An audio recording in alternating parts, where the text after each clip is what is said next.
Just for everybody that may not know what incrementality is, I think a lot of people, they will go on anecdotes. So they'll go, oh, we spent an extra 100 into this channel and our thing lifted by this.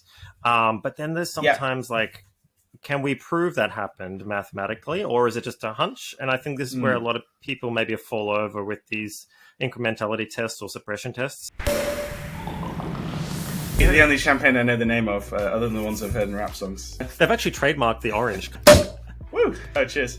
Yeah, just like in medicine, right? Like doing like a double-blind experiment, right, is like the holy grail, right? Like that's the way you prove that one medicine is more effective than another, right? You could give 50% of people one medicine, 50% of people a placebo, and then you check the difference, right? That's what you want to try and replicate with marketing, but it's not always possible to do that.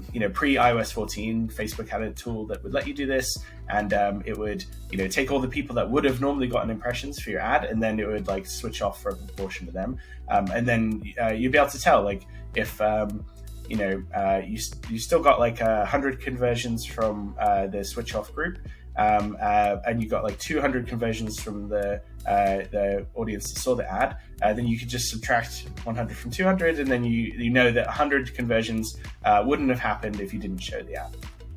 So that's kind of the most basic, and you can kind of hack that as well. So a lot of people run like unrelated charity ads for 10% of their audience or something, right? So if you still get conversions when you run this charity ad, then you know for sure that like they weren't incremental, because like it's for the Batty Cats and Dogs Home, and not for your product. So if like Facebook's still tracking conversion. So that's like one way to do it, without using the official tools. You can't really run like a controlled experiment in a lot of channels. For example, like brand advertising or brand keyword ads, right? So if you're running an ad on Google on your brand term, and people searching for your brand all the time, it's likely that that's not very incremental, because how did they hear about you in the first place? They're from a friend, right, or from a billboard or a TV ad or whatever, and you're giving all that credit to Google when really like they probably would have clicked on the organic listing if the ad wasn't there.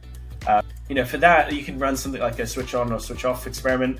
That is like less scientific, but it's still pretty valid. You literally just like, turn it off for a week, turn it back on for a week, measure the difference. And there are kind of more fancy maths you can do with like causal inference.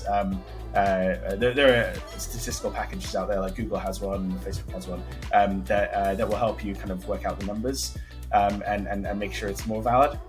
And then there are things like geo tests. So this is what like Measured does, for example. They will choose different geolocations and switch them off, from advertising, just those regions, right? So you'll know that like if you were switched off in Utah, but you were switched on in Nebraska or whatever, then you can kind of tell the difference between the two. And there are like more sophisticated maths. So this is where you like need a data scientist. So you can do like synthetic controls, because obviously like Utah and Nebraska are like very different in terms of behavior. So I don't even understand the maths of this, but like there are smarter people who do, you can kind of create like a synthetic Utah and a synthetic Nebraska and kind of track how it would have performed had you not switched it off, or vice versa. So